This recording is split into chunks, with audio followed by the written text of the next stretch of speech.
नमस्कार, आप देख रहे हैं अमृत दर्शन न्यूज और मैं हूं आपके साथ मानवी ठाकुर। कैबिनेट में हुए फैसलों की मंत्री कैलाश विजयवर्गीय ने दी जानकारी। कैबिनेट की शुरुआत ऑपरेशन सिंदूर की सफलता के बाद के साथ हुई। 5 मई को गेहूं उपार्जन का काम पूरा हुआ। 70.74 लाख मैट्रिक टन गेहूं का उपार्जन किया गया। 18,842 करोड़ की राशि का भुगतान किया गया। महाराष्ट्र और मध्य प्रदेश की ज्योतिर्लिंग का एक साथ लोग दर्शन कर सके, इसके लिए योजना बनाई गई। महाराष्ट्र के साथ मध्य प्रदेश का व्यापार बढ़ाया जाएगा। एमपी और महाराष्ट्र में कृष्ण पाथ्य को डेवलप किया जाएगा। लोकमाता अहिल्याबाई के स्थान को भी डेवलप किया जाएगा। महाराष्ट्र के सीएम ने तापी मेगा रिचार्ज का उद्घाटन किया। सांस्कृतिक विरासत को भी संभालना है। सभी ज्योतिर्लिंग का एक धार्मिक सर्किट बनाएंगे।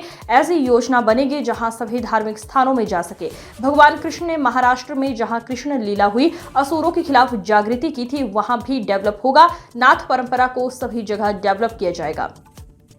और कल प्रधानमंत्री जी के उद्बोधन के बाद एक बात बहुत स्पष्ट हो गई है कि यह स्थगित है।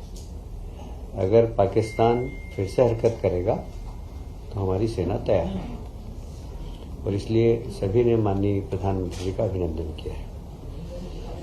प्रदेश में गेहूं उपार्जन का काम 5 मई को सभी 3,475 केंद्रों पर समाप्त हो गया है, और लगभग इस अवधि में 9 लाख किसानों ने फसल विक्रय का कुल पंजीकरण करने के बाद 77.74 लाख मैट्रिक टन गेहूं का उपार्जन किया गया। इसका भंडारण हो चुका है, और बाकी भी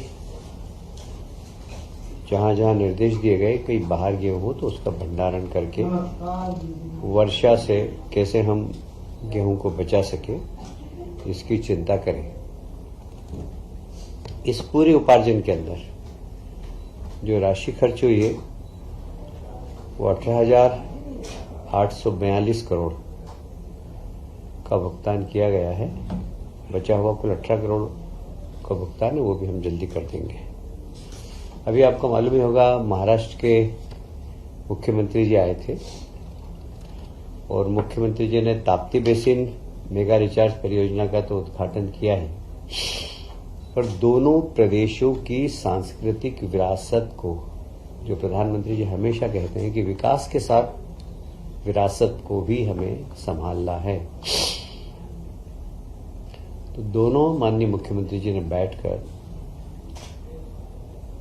महाराष्ट्र और मध्य प्रदेश के जो ज्योतिर्लिंग है, महेश्वर, ओंकारेश्वर, गणेश्वर, भीमा शंकर, इन सब का एक सर्किट बना है,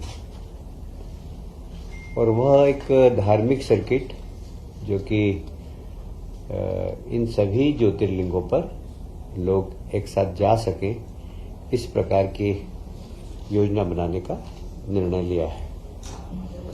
साथ ही महाराष्ट्र में के साथ रोजगार, व्यापार, सांस्कृतिक संबंध और इसको ऐतिहासिक दस्तावेज को एकत्रित करना। महाराष्ट्र में भी कृष्ण पाथ्य, मध्य प्रदेश में हम लोग भगवान कृष्ण ने जहां जहां अपनी लीला की है उस सभी स्थानों को हम डेवलप कर रहे हैं। जैसे महाराष्ट्र में भी वे सब स्थान जहां पर कि भगवान कृष्ण ने अपनी लीला के माध्यम से उस समय में असुरों के खिलाफ एक अच्छी अपनी संघर्ष की प्रवृत्ति समाज के अंदर जागृत की थी, उन सब स्थानों को एक बार फिर से महाराष्ट्र भी डेवलप करेगा। जैसे भगवान दत्तात्रेय, नाथ परंपरा, भ्रतहरि, उनका संबंध मालवा निमाड़ से भी है, ऐसे नाथ परंपरा का महाराष्ट्र, हिमाचल प्रदेश, मध्य प्रदेश, इनसे बड़ा संबंध रहा है।